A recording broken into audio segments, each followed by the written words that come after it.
are part of that chain. You are handing that tradition from your past into the future. That's what you are conserving when you conserve. And so when we think about it, it's really important to remember that that is what we are doing. We are not just, furthering an abstract ideology, but we are perpetuating a way of being, a system of values, beliefs, traditions, heritage, history, language, culture that all defines who we are and what we're doing. And so that puts us in a very difficult place because naturally, as conservatives, we look at the institutions of our society and we say, hey, I want to defend that, right? Like, I want to defend the school system. I want to defend the military. I want to defend, the FBI, or I want to defend these organizations because in a healthy society, the institutions are what perpetuate a large amount of those values, of that culture, of that religion, of that understanding. And so for conservatives, the natural inclination is to say, I need to protect these things because they are what define my society. But the problem for the right and many conservatives is that our institutions have been infiltrated and corrupted. They have betrayed us, and in many cases, they're doing exactly the opposite of what they're doing. They're supposed to. Our Department of Homeland Security doesn't seem to care very much about the security of our homeland. Our Defense Department doesn't defend America. It only defends foreign nations. We have a Department of Justice which isn't interested in justice, and a Department of Education that isn't interested in education. And so we're in a very difficult space because we want to conserve, we want to perpetuate that way of being, that understanding those values and traditions and truths as we live them. But we also know we can't trust the institutions that are supposed to forward those. And so in many ways, the term conservative isn't even appropriate because we are not conserving the system as it exists now. What we want to do is restore, revivify. We want to bring forth what we believe, what we know was America, and we want to bring that into the future and make it something that is living again. But we can't conserve the current system and do that. And that's something that is a little, abstract, I guess. It's a little theoretical for people, but I think it's an important mental shift because it puts us in the mode of builders, creators, instead of the mode of people who are just trying to hold up a system that actually has now been engineered to attack what we believe in. Yeah, and I think that's such a brilliant explanation of conservatism and that building, because so much of the left, and when they say, well, we are for progress and for moving forward, they try to typecast conservatives as being the ones who are stagnated and are looking to the past and just restraining all of this forward momentum that the left is trying to push forward and be progressives. And so it matters how we view and how we articulate what conservatism is. And when you mention, all of these institutions that have been captured and they're not actually working for the best interests of individual rights, liberties, and freedoms, this is why the top of the ticket matters in terms of the overall worldview that the majority of the country, at least in terms of the Electoral College count, and thankfully we still have the Electoral College, by the way, which is my podcast this week on demand with Jenna Ellis. We're doing a deep dive into the Electoral College, so make sure you go to afr.net, click on the icon for podcasts, and listen to that when it drops today, and understand why we have the Electoral College instead of just the popular vote. But when we have, approximately half the country that is wanting to install the nation's top leader in the White House that has a very fundamentally different view of the legitimacy of government and these institutions, like a Kamala Harris, then that portends something all the way down into states, into other offices. And that's why not just the power perspective, Auron MacIntyre, but this is why it really does typify where the country is headed. And so on that note, I mean, if Kamala Harris does win, and she is an avowed, self-described Marxist socialist, and we would, I think, rightly describe her as a communist in terms of her policy, her perspective. She wants equity instead of equality in terms of equal outcomes, and Marxism, the oppressor versus the oppressed, and all of these isms. I mean, she has the black man agenda, which is fully racist and completely violates every notion of the Civil Rights Act and the Constitution. But all of these things that she wants the government to do, if she is actually elected, where does that leave not only the country, but the conservative movement and people who understand the foundings of America and want to rebuild the institutions? Where do we go from here after November 5th? Well, it's a very difficult question. We hear every time that this election is the most important election of your lifetime, and I am as sick of hearing it as everybody else. But there is a really serious crossroads that exists here. There is a kind of a tipping point from which one can't return. And that tipping point isn't necessarily ideological, though, as you point out, Harris is all of those things. She is terrible on all of these issues. She obviously hates the country. She hates the people who are involved in the country. She is a puppet of the oligarchic class in the same way Joe Biden is. She has some personal beliefs, I'm sure, but ultimately she spews whatever she's told to spew. But the really dangerous thing about Harris, beyond all of her ideological commitments, really is the fact that if she's here for 4 or 8 years, we're going to get completely open borders continuing. And the reason that matters, the reason that I highlight that issue over other ideological issues, which I do care about, which I do think are important, is that ultimately open borders are radically transforming the electoral situation in the United States, not to mention the cultural situation, the economic impact, language, everything else that it devastates, the murder rates, the traffic accidents, the drug peddling, all these things that are terrible, driving down wages, driving up home prices. But very importantly, just in pure power politics terms, when the borders are open, Kamala Harris knows she's importing voters. And they're doing it very specifically. You just had Bill Clinton out stumping for Kamala Harris, accidentally saying like, oh, well, since we aren't replacing ourselves, we need to replace you guys with new immigrants so that, the welfare system doesn't collapse. He's just saying what they believe. This is the plan. It's been the plan the whole time. Liberals will, joke about it, laugh about it, brag about it.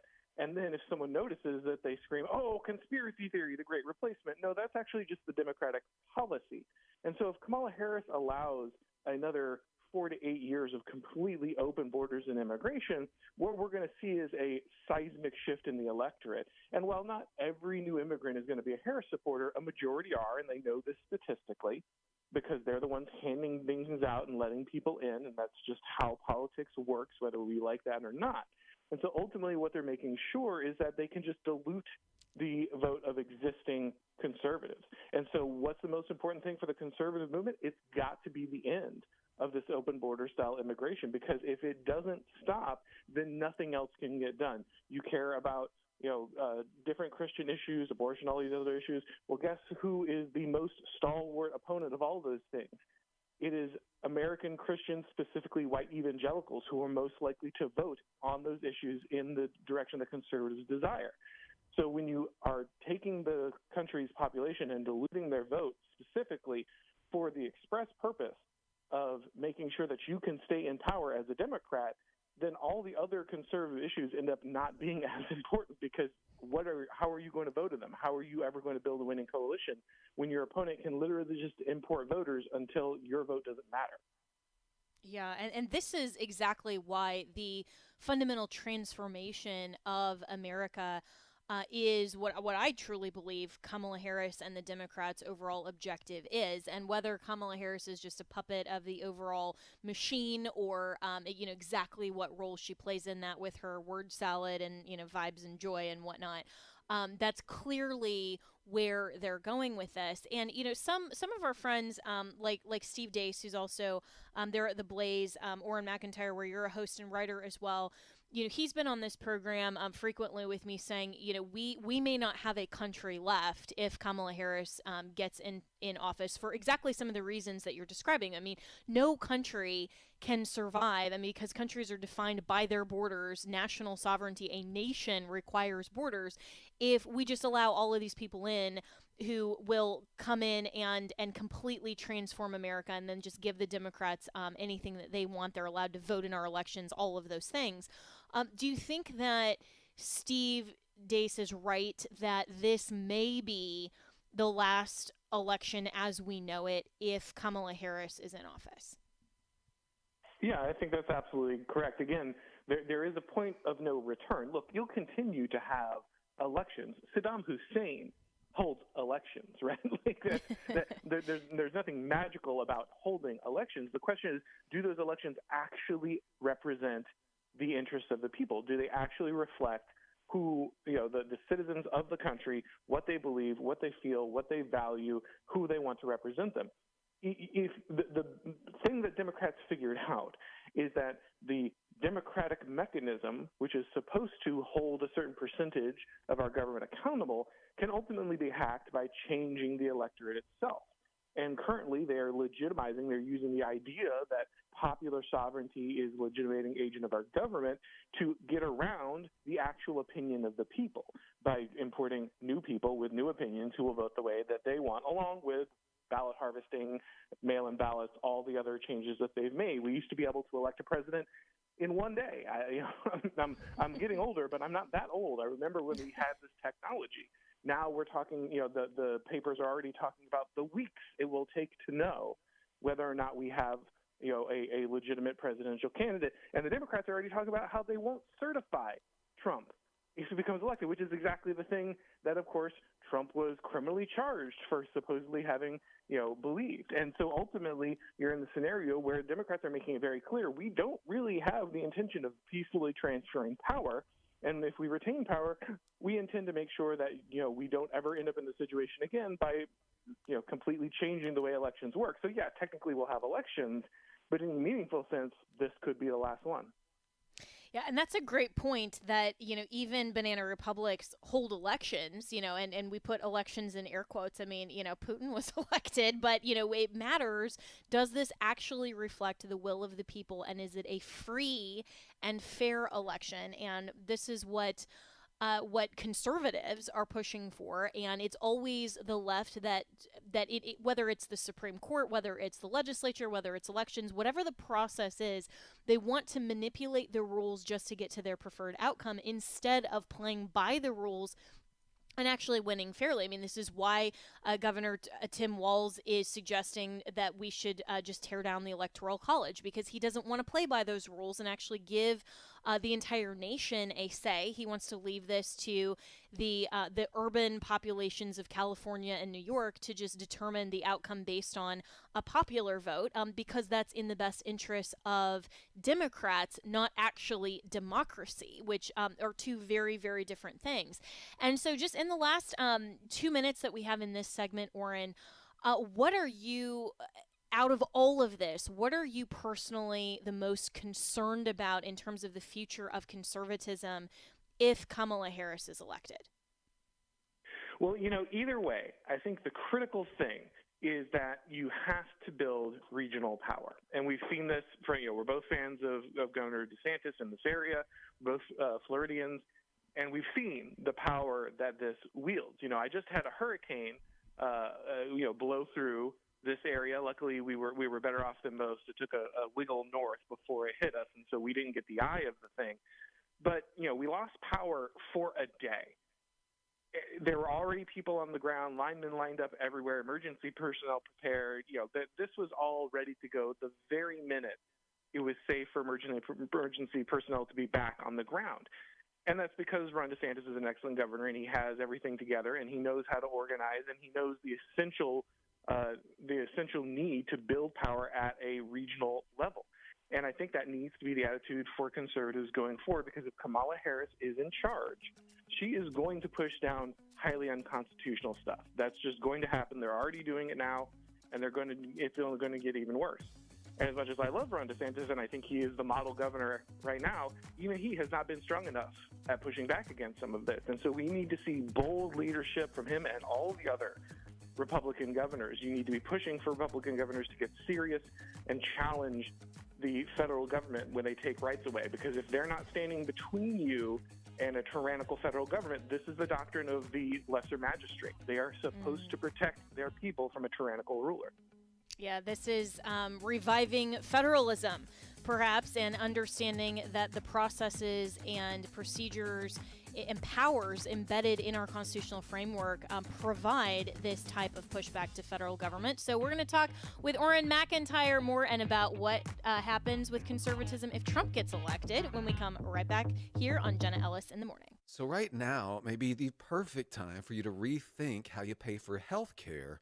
And here's why. This time of year is decision time for a lot of people, but it's also when you can join MediShare and save even more than usual.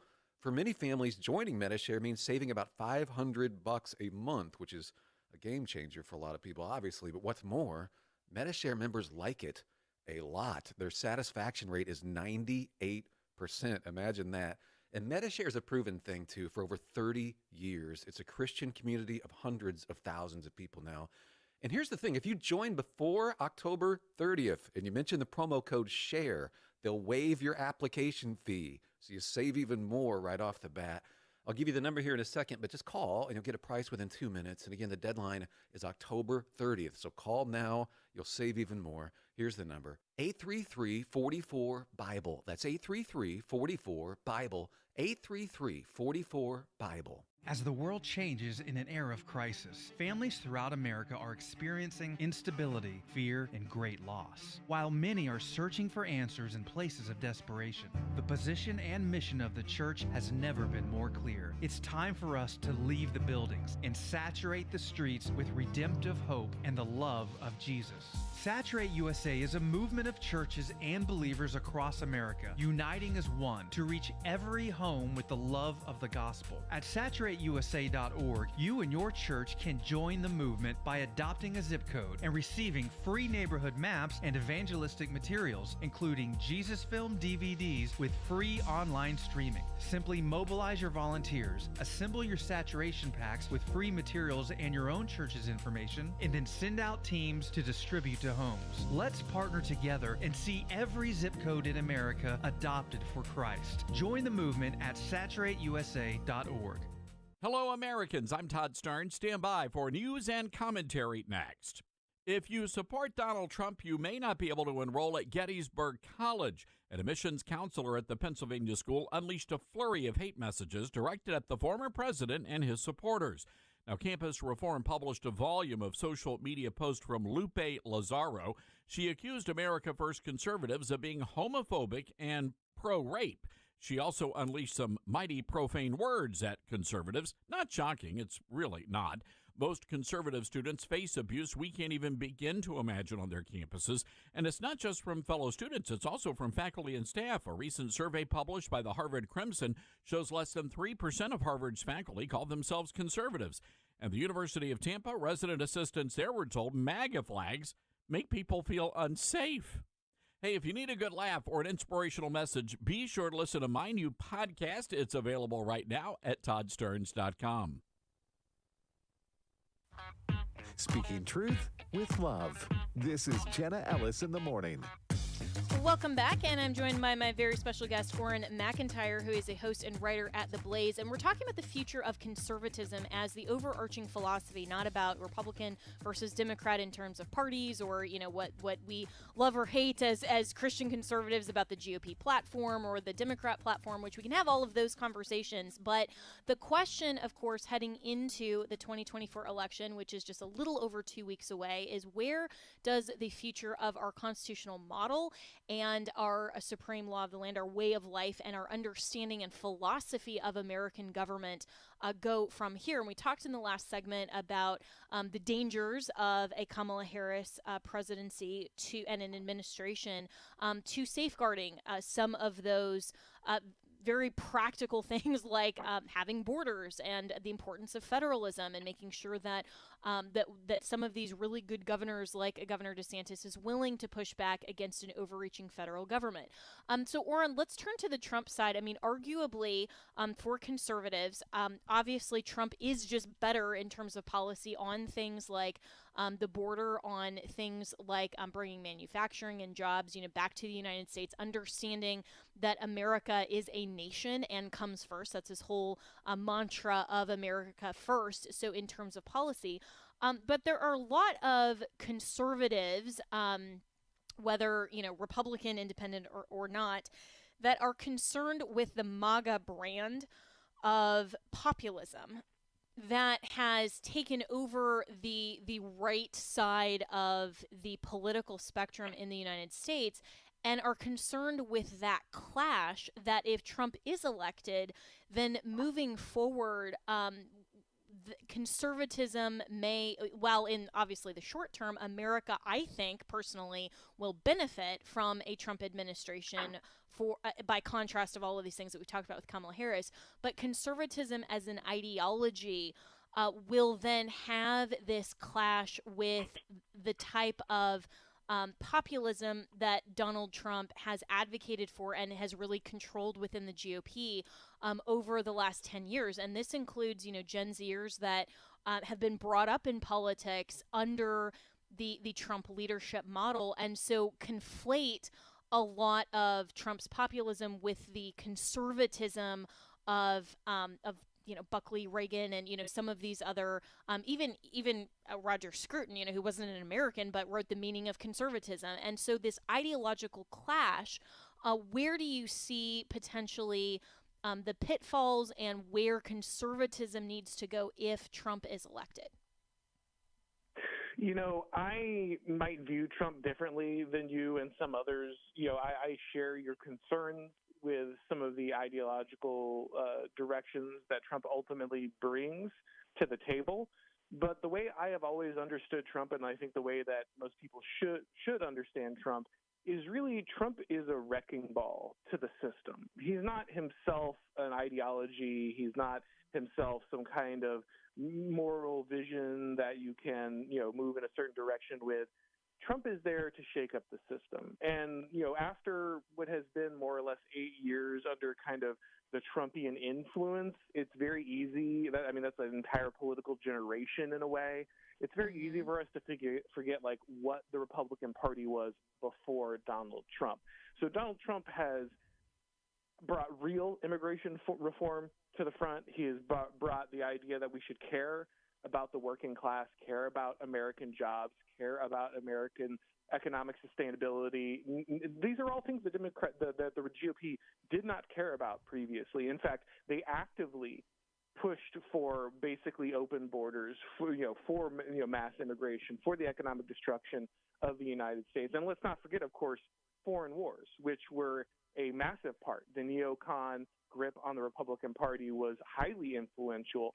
And now the majority of conservatives are against foreign adventurism. These are massive shifts in what the Republican Party believe. Now, I understand ultimately there are other shifts that people don't like about that, and I again share those concerns. But the old quote from I believe Genghis Khan was, "Yeah, if you had not committed such terrible sins, God would not have sent me to destroy you." And I feel in a way that's kind of what Donald Trump is. Is he a good man? Is he the man of moral virtue that will ignite a revival in the United States? No, very obviously not. But is he in a way a judgment against the GOP, which was complacent and in many ways hostile to the well-being of its voters and many of the Christian conservatives who held that party aloft for generations but ended up doing nothing for them? Yeah, and I think in a way it is. So I think it's important to view Trump's role accurately, ultimately, in what's happening. And that doesn't mean you can't have real concerns about how that shapes the future of the party. But I think it's easy to forget what Trump has done up to this point, while we view and say, oh, well, but maybe I don't like parts of what is unfolding here, Yeah, and I agree with you to a certain point, and so I'll push back on this, and then you can tell me what you think of this. And I'm speaking with Auron MacIntyre, who is a host and writer at The Blaze. You can follow him on X. So I agree with you that Trump was the wrecking ball, especially in 2016, to a complacent GOP and to basically the whole rhino narrative of Republican in name only that's basically Democrat light. And this is why so many people loved what he accomplished in 2016, loved his messaging of just, he was out there and he was willing to say what all of these other pretty politicians weren't willing to say. And that was all good. And you take a wrecking ball to a system that needs to be reshaped and rebuilt, and that's a good thing. But it's a good thing only to a certain extent if you don't rebuild in a way that is actually the model, and conservatism, when built on virtue and liberty, must be and outflowing from virtue and morality. My concern is that while Trump was a great wrecking ball, what the overall conservative and MAGA movement is rebuilding after that wrecking ball is more of a libertine populism rather than being built on, focused on moral values and truths. Like, for example, when Trump is basically right now abandoning the pro-life message. He's very much for the LGBTQ movement. He's for Amendment 3 here in Florida, which is to legalize not only recreational marijuana, but public use anywhere. And just like, yeah, that's fine. And he doesn't, to your point, and I think you're absolutely right on this, he doesn't actually stand for anything concretely. I think that he can be moved if he sees the transactional nature to his benefit for some other purpose. So you can't necessarily count on him to actually stand firm on really any issue because he is so transactional, and that's kind of the nature of his form of populism. So while the wrecking ball was good, I'm concerned about what the MAGA movement, especially the younger generation, who hasn't really been brought up in the morality of the virtues of liberty and conservatism as a moral stance that's built in an objective biblical worldview, that what we are building under the banner of the MAGA movement is ultimately no better than the old Rhino model, just for vastly different reasons. Well, ultimately, I think there is a difficult truth here that you are hitting on. And the truth is that, of course, Trump is a 90s Democrat. He always was. I hope that's not news to anyone. The man's political beliefs really haven't shifted ultimately over the years. He's had more or less the same approach. Unfortunately, being like a pro-American Democrat is about as conservative as we could get at that time. That's an indictment of the movement. That's an indictment of the leadership of the movement. There's a reason that Trump beat all the people who were standing on stage, and it's not because they were all extremely impressive. So, should we be pursuing something better as a country? Yes, but ultimately, whether we like this or not, I think this is a reflection of where most of the country is. You point out, Trump's support of many of the LGBT causes. I'm with you. I don't like that aspect of him. But let's be honest, the conservative movement was cheering people for purchasing children before Trump was ever nominated. That was the direction that conservatism, quote unquote, was already going. And so I don't think that this is something unique to Trump. I don't think Trump drove the conservative movement this direction. I think this was the direction that conservatism was already heading anyway, because unfortunately it's getting further and further away from that organic virtue that you cited, which should be the core of what conservatism is protecting. But ultimately, while I do think the morality of our leaders matter, that's not where this change is going to come from. The reason people are selecting Trump is because Trump does not actually clash with any of their current values. Maybe that's an indictment of Trump on some level, but it's a deeper indictment of the values that people hold if he doesn't. And so I think ultimately this change has to come from a lower scale understanding of community and virtue. And that is the only way in which we inculcate those beliefs to where we then elevate them to a place where they are selection criteria for our political leaders. And for sure. That is I think that this is an indictment ultimately of the church. I mean, and so many people are saying, oh, well, we don't elect a pastor, and so, it's perfectly fine to overlook all of these things that we disagree with or should disagree with as Christian conservatives with Trump. Ultimately, you're absolutely right. The moral virtue and returning to that virtue and a biblical worldview is not going to come from Donald Trump, and we know that. The issue is that the Christian conservatives are not holding the transactional nature of Donald Trump's populism to their favor. And we did, I think, in 2016. I mean, the only reason that Roe versus Wade was overturned, which, I mean, I'm incredibly grateful for. And I very proudly worked for Donald Trump. And I agreed with, a lot of what he did in his administration. Now, was he perfect? Did I agree with everything? No. But, you're never going to agree with anybody on those kind. I mean, I've even disagreed with Governor DeSantis on things, as we've mentioned. And I think he's a fabulous governor. And that's why I moved to the state of Florida. So, but for all of those things, if the church and the Christian would engage more in policy, if we had the 35 million that Barna estimates are going of Christians who are going to sit out this election, if they would actually vote and Trump saw them as being a power player and needed their transaction, then we could bring that back from the despotism of that brand of populism that is void of a central objective moral truth. And so I agree with you that this isn't primarily Trump's fault. It is more the church in America that is acquiescing to this brand of MAGA. And so that's where the solution will come from. But I think I'm concerned with the overall just Trump is great and we can't criticize him at all, is that there is this new generation that's being brought up that really does separate moral virtue and biblical values and the church from politics, and they are pro-libertine in a lot of ways that we're seeing the MAGA movement reshape the party that's supposed to be of conservatism in a way that is not ultimately good for America. And so if Trump gets elected, what I would love to see, Auron, and you can tell me if what you think about this as well. I would love to see the evangelicals be as much of the power brokers in terms of going to have a seat at the table and telling Donald Trump, listen, here's everything that we bring to the table, but we want the policies that genuinely reflect a moral and upright society as our founders intended, because that's the only way we're going to sort of shift back from the MAGA brand of more of the libertine populism that we see. I think there's an interesting phenomenon here because, we both agree on the character of Trump and that it's not particularly conservative. But the thing that I see, and maybe, it could just be my social sphere, my perception, but this is just my anecdotal evidence.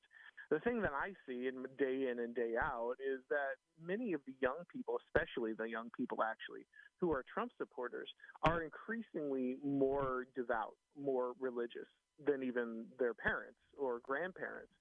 They are people who are rediscovering traditional Catholicism, Orthodox, returning back to their evangelical roots, going back to church in a very real way and taking it very seriously in a way that many of, let's be honest, their parents simply didn't do. They spouted the bromides about, we need to have a Christian country or whatever, but they didn't put much of that into action. They didn't practice a lot of that. And so from what I see, even though a lot of these people are big Trump boosters, they are engaging with Trump in a way that is far more conservative, especially religiously oriented conservatism. Not free will, free market economics and endless war, but like actual values tied to the biblical worldview that you reference. And they understand that Trump is himself not the avatar of this, but they do use him as a rallying point for this. Now, there are also, Trump is opening a larger tent, and that means that he is also, attracting people who I agree, I don't think ultimately hold conservative values and aren't interested in a more Christian nation. But that is, two sides of that coin. And the question is, can we use that to our advantage or not? That's the dynamic. How do we properly wield it? And like you said, that means being a player at the table. And I think that's important. That means that we need evangelical, specifically leaders that are serious. I was at the National Conservatism Conference, and of course you have It's a put on by Yoram Herzoni, so there's a Jewish element, there's Catholics, and then there's Protestants. But the thing you notice about the Protestant element is it seems like the least organized, which I guess in some sense you would expect because it's Protestantism. It doesn't have that level of central organization that Catholicism does. But at the same time, that is a serious problem when it comes to political organization. And that means you also have to have specifically real political goals. So, for instance, when Roe v. versus Wade is overturned, I think a big shock for the conservative movement is that actually a lot of states wanted abortion. The citizens, that was their moral stance, that was their belief. And so when we actually return things in a federal style, like we've said we always wanted, back to the states, a lot of states returned it back to us and said, nope, we're good. Actually, we want Roe or worse. And that was a shock to a lot of conservatives who thought the battle was just we get rid of Roe and then abortion's gone. But that's not how it works. You have to make the case at the state level, as we've been advocating for. And a lot of people got angry and said, well, why isn't there immediately a federal ban? Well, maybe you can have that discussion, but you can't argue for federalism for 30-plus years, finally get to federalism, and to say you failed us because you didn't immediately deliver an anti-federal solution to this problem. Like that is just not the way that politics works, and everybody has to put on their big boy pants and say, okay, I understand that politics is give and take, and we won a huge thing that has overall proven itself to be unpopular in certain states, and now we have work to do in those states with the people, instead of saying, well, no, our first thing is to tell Trump, well, you failed us and we're not going to support you anymore. And I'm not here to say you have to support Trump, like that this is your moral duty or whatever. That's not my point. My point is just if you're caring about political reality and winning and being a real player at the table, it means you have to have a certain level of discipline when it comes to how you apply political pressure. Yeah, and I think that discipline and really lack thereof is what is extremely missing in the overall wider swath of the GOP or the right, however we want to frame that. And largely it's because I think we don't agree on the same goals and the same priorities. And we're seeing that even with, how Mike Johnson is leading or trying to lead the coalition of Republicans in Congress right now, because his conference just doesn't agree. And unfortunately, unlike the Democrats who triage their priorities and then they all get behind, for the most part, what those are, Republicans generally don't do the same thing. And if at least evangelicals and conservatives would get behind those priorities and agree on the strategy and actually care more about winning than who gets the credit, as Ronald Reagan said, then we could probably accomplish a lot more, and we could at least have a bigger coalition and a stronger power play to then go to Trump and go to his administration and say, here's what we want and here's what we can actually achieve and here's how we're going to do it and here's the money behind it. Because those are the types of things that somebody like him, with the transactional nature that he just is. I mean, I saw it when I worked for him. That's the type of thing that Christians aren't doing, and it seems like all they're doing, to your point, Auron, that I agree with, is just criticizing without coming up with a solution. And my mentor for years in law and policy, Mike Ferris, always said, if you're going to criticize, then have a solution and have an alternative that is practically achievable and implementing. So really fascinating discussion, and I really appreciate your time, Auron, and really good insights. Always appreciate it. And you can follow Auron MacIntyre on social media and, of course, at The Blaze. And we will be right back with more here on Jenna Ellis in the Morning.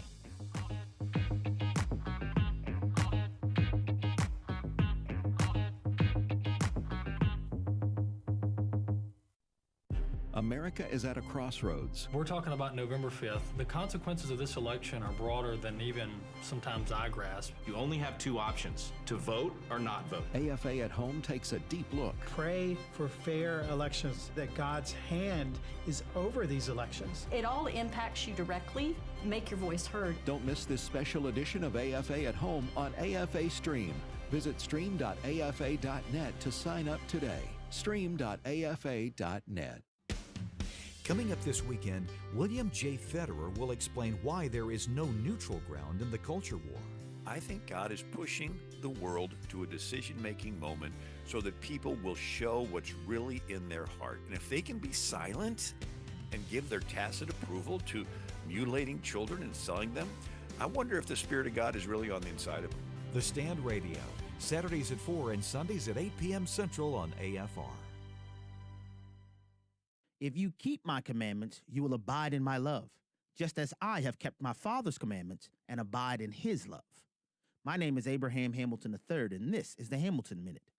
During the upper room discourse, Jesus explained to his disciples that keeping his commandments flows from the heart of the one who loves him. Then he added, "These things I have spoken to you, so that my joy may be in you, and that your joy may be made full." Fullness of joy is contained within our obedience to Christ. Joy, unlike happiness, is an internal disposition regardless of what may be swirling around us externally. Maximum joy is the byproduct of obedience to Christ. Listen each weekday from 5 to 6 p.m. Central for the Hamilton Corner, or visit the podcast page at afr.net for more from Abraham Hamilton III, Public Policy Analyst for the American Family Association.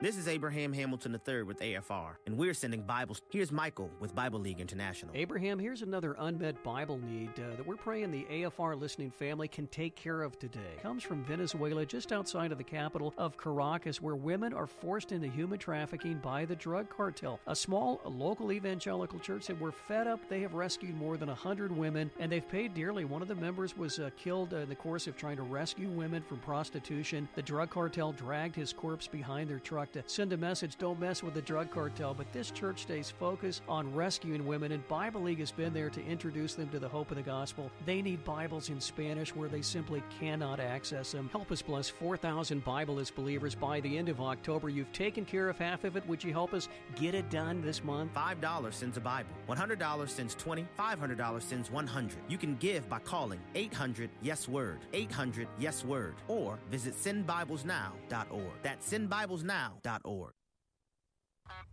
Speaking truth with love. This is Jenna Ellis in the morning.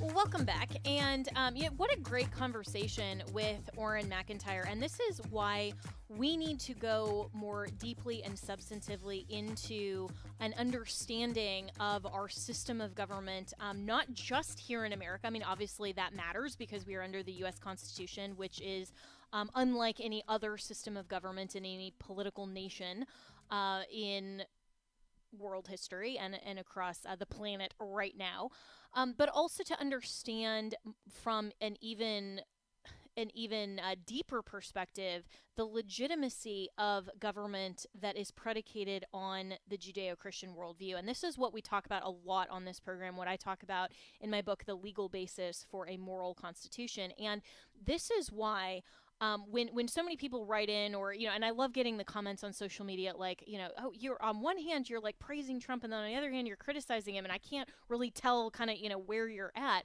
Well, that's because the objective moral standpoint is not to say if you support Donald Trump, then you have to agree with him 100% of the time, or if I support Governor DeSantis, which I do, then I support every decision that he'll possibly make, and I can't possibly criticize him. That's where we're getting to in a populist kind of mentality and this tribalistic sort of siloed view that if you support a particular politician, then you necessarily must agree with them 100% of the time, or you're disloyal, or you don't actually support them, or you're a flip-flopper, or whatever. That is not the standard of truth that the Bible calls us to, because the standard of truth is the person of God and Jesus Christ. And so while we can, and a lot of people do, I have worked for various politicians and campaigns, and so you speak publicly what the campaign's position and that candidate's position is, or that office holder, and that is your job. When we are Christians speaking just the objective truth of God, we need to contrast the worldview differences of Kamala Harris, Donald Trump, and everybody else down ticket with the objective moral standard, which is the Word of God and the legitimacy of government that God himself describes in the Bible. And how do we do that? Well, we first have to know what the Bible teaches. This is why substantive theology matters. We have to understand what the truth is so that we can rightly divide truth from error. Because if we don't know what the truth is, how are we going to recognize error?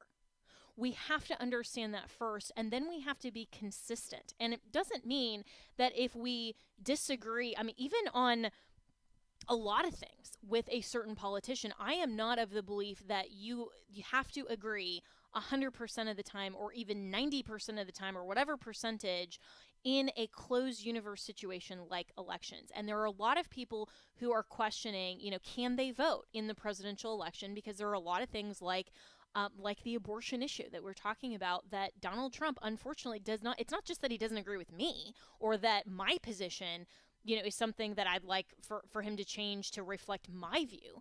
It's that it is objectively the wrong stance. Now, can a Christian still vote for a candidate that is not pro-life? Some people in their conscience would say no, and I don't think that that is a wrong. I would never tell somebody, well, too bad, suck it up, vote anyway. The conscience verses in Scripture, I think, speak very clearly to this, that you cannot violate your own conscience before the Lord. But I do think, on the other hand, the Bible also calls that person the weaker brother, right? To say, well, if you cannot engage in a closed universe situation and recognize that you only have two options in this election. I mean, yeah, can you vote a third party or write somebody? Sure. But it's either going to be Trump or Harris. I mean, that's just the reality of the math, right? And I don't even do math, but I know that much math. And it's going to be either Trump or Harris. And so you're going to have a closed universe situation. And even if you don't agree with 100% of what those candidates stand for, you can still execute your duty properly according to Scripture, participate in the vote by voting for the best or the better option among your alternatives. And that's called a wisdom decision, because you may not have, in all kinds of situations in life, we may not have the perfect solution or the perfect option, but you make the best decision you can at the time with the information that you have at the time, and it's called wisdom. And we need to be praying for the best possible outcome for America. And regardless of whether it is Trump or Harris, I think that conservatism overall, and especially the church, has a lot of introspection to do, because we need to get away from a standard of, MAGA or Trump, or what the difference that he articulates between loyalty, disloyalty, whatever, to getting back to a standard of truth. And now I have been someone who has very much applauded Trump. I worked for him. I know him personally. And I've also criticized him before and after I've worked for him. And that's because my standard ultimately is the truth of my Lord and Savior, Jesus Christ. And we can do that, but we also need to offer solutions. And so when I criticize things about Trump or even Harris, or when I say that maybe Kamala Harris said something that, that was right, it's not because I'm then saying, okay, therefore I agree with 100% of what she says, or if I disagree with Trump, he's 100% wrong on everything. It's that we have to look at every single policy perspective and align that and rightly divide truth from error, align it with the standard and say, does that comport with the objective biblical standard or not? And that's not infighting. It's not criticizing them personally. It's not, saying anything about anything other than that particular policy stance. And that's true for every elected official. It's true for every ballot measure. And so the church, by and large, and what I hope that you have gleaned from this conversation today, is that the meaning of conservatism needs to be founded in and grounded in objective truth and a biblical standard moving forward, so that we are not teaching, especially our new Gen Z generation coming up, that the libertine populism can be true for politics, and then the biblical worldview is only for church and inside church, because that is a complete disorganized, conflicted worldview, and we have to be consistent.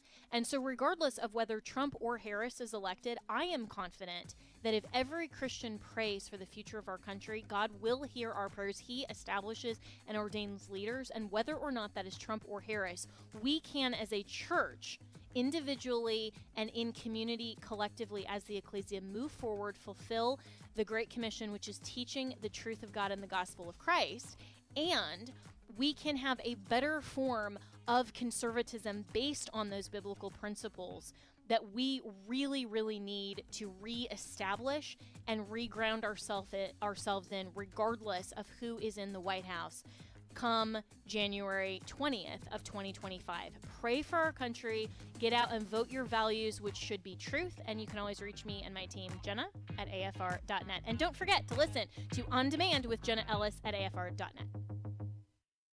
The views and opinions expressed in this broadcast may not necessarily reflect those of the American Family Association or